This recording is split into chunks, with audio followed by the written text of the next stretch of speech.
जी, आपको बहुत बहुत धन्यवाद और आपके चैनल का आभार कि आपने एक बहुत ही गंभीर मुद्दे का जो उठाया, गांधी की विचारधारा पर हम बात करने के लिए आप बैठे हैं। अगर हम गांधी की विचारधारा देखेंगे तो गांधी जी ने बहुत सारे मुद्दों को टच किया, बहुत सारी विचारधारा को उन्होंने कहा है। उन्होंने अहिंसा के ऊपर कहा, उन्होंने सत्याग्रह के ऊपर कहा, उन्होंने सर्वोदय के ऊपर कहा, उन्होंने ट्रस्टीशिप थ्योरी दिया है। इसके अलावा उनकी जितनी भी थ्योरीज़ है वो आज, जैसे कि सुनील जी ने बताया, सिर्फ हमारे देश में नहीं पूरे पूरे विश्व में गांधी जी का नाम है। अगर आप नेल्सन मंडेला का एग्जाम्पल देखेंगे, अगर आप मार्टिन लूथर किंग का एग्जाम्पल देंगे, हर जगह गांधी जी का कहीं ना कहीं नाम है।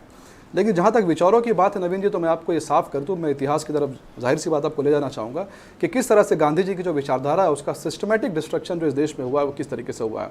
देखिए, गांधी जी की हत्या होती है और गांधी जी, जैसे मैंने आपको बताया कि गांधी जी के जितने भी थॉट्स को आप देखेंगे तो सबसे जो उसमें मूल कोर इश्यूज़ है वो है अहिंसा पे वो चलते थे।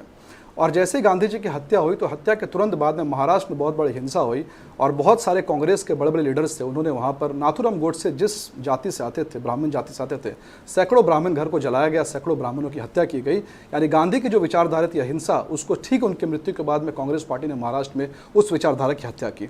इसके बाद अगर आप सिख दंगा देखेंगे तो सिख दंगा में भी कांग्रेस ने उस विचारधारा की हत्या की है।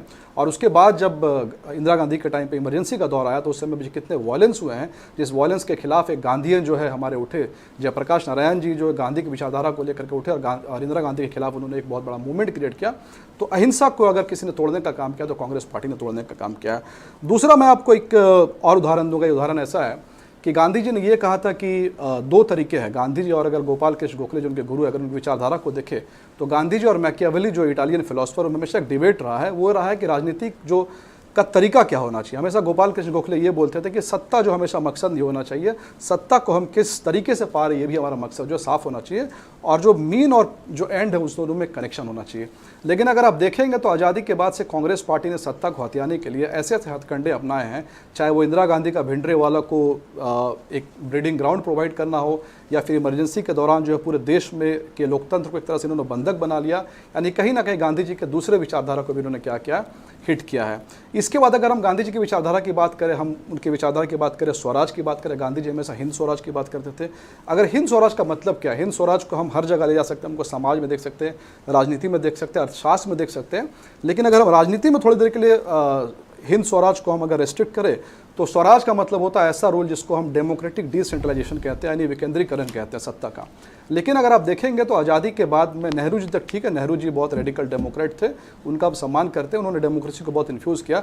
लेकिन नेहरू जी के बाद में जो पार्टी है कांग्रेस पार्टी, एक टाइम पे आकर के इंदिरा गांधी आई बन गई। यानी जिस गांधी जी ने कहा था कि डेमोक्रेटिक डिसेंट्रलाइज होना चाहिए, पावर जो सेंटर से गांव की तरफ जाना चाहिए, वहाँ इंदिरा गांधी ने उस पार्टी को एक अपने नाम पर एक पार्टी बना लिया। और उसके बाद में आप देखेंगे तो इमरजेंसी अगेन ने की है, जिसमें कि डिसेंट्रलाइजेशन जो है नहीं हुआ, पूरी तरह सेंट्रलाइज गवर्नमेंट बन गया। इसके बाद राजीव गांधी आते, राजीव गांधी के बारे में कैबिनेट में एक म्यूजिकल चेयर बोला जाता है कि राजीव गांधी ने भी सेंट्रलाइजेशन को बहुत जगह दी।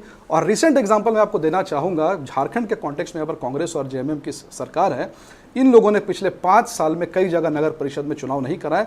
और नगर परिषद का चुनाव है डेमोक्रेटिक डिसेंट्रलाइजेशन, वही स्वराज का असली मतलब है। यानी कि इन्होंने गांधी जी के जो विचार है, जितने भी विचार है, उसको सिर्फ विचार में रखा। लेकिन गांधी जी के सिर्फ एक चीज को इन्होंने, एक मिनट नवीन जी, गांधी जी के एक चीज को इन्होंने बहुत फॉलो किया, वो ये फॉलो किया कि गांधी जी के नाम को उठाया, एक फर्जी गांधी परिवार के ऊपर उसको चिपकाया और उस नाम पे हमेशा इन्होंने वोट मांगा। बाकी गांधी जी के विचार को अगर कांग्रेस पार्टी कह दे उसको फॉलो करती है तो ये बिल्कुल सरासर गलत बात है। और इन्होंने सिर्फ गांधी जी को एक्सप्लॉइट किया, गांधी जी के नाम को एक्सप्लॉइट किया है, गांधी जी के विचारधारा को इन्होंने कभी फॉलो नहीं किया। हमारा ये साफ साफ मानना है। नहीं, लेकिन आरोप तो ये लगता रहा है, कांग्रेस अक्सर कई जगहों पर सार्वजनिक मंचों पर लगातार भारतीय जनता पार्टी पर यह गंभीर आरोप लगाती है कि आप लोग गांधी की विचारधारा से बहुत दूर चले गए हैं और आप लोग गोडसे की विचारधारा को बिल्कुल नवीन जी, ऐसा है कि गांधी जी ने जो सत्याग्रह का विचारधारा दिया था, सत्याग्रह का मतलब क्या, सत्य का आग्रह, यानी कि जो ट्रूथ है, ट्रूथ की तरफ हमें जाना चाहिए। हम ट्रूथ कोई एब्सोल्यूट ट्रूथ नहीं होता है। गांधी जी ने जब भी गांधीज्म की बात की, गांधीवाद की बात की, उन्होंने साफ साफ इस बात को कहा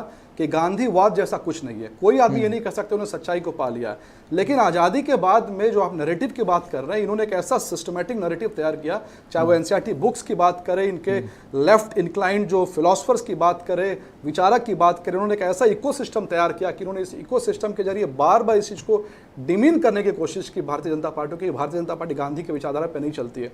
आप आज भी देखिए, आज आप नरेंद्र मोदी जी के पिछले 10 साल का कार्यकाल देखिए, आज गांधी, जैसा कि आपने कहा कि हम लोग 2 साल में 2 बार जो गांधी जी को याद करते हैं, लेकिन आज अगर गांधी जी की थ्योरी को हर हाथ में पहुंचाने का किसी ने काम किया, उस थ्योरी को एक्शन में किसी ने अगर ट्रांसफॉर्म किया है तो नरेंद्र मोदी जी ने किया है। और अगर आप हमारे जो विचारक है पंडित दीनदयाल उपाध्याय और गांधी जी, उन दोनों के विचारों को देखेंगे तो दोनों के विचारधाराओं में जो एक कॉमन चीज़ है वो अंत्योदय है, यानी दोनों व्यक्ति जो है हमेशा जो है अंतिम व्यक्ति के बारे में सोचते थे और हम उसी विचारधारा को हम फॉलो करते हैं। चलिए ठीक है, एक बीना देवी भी हमारे साथ मौजूद हैं, प्रवक्ता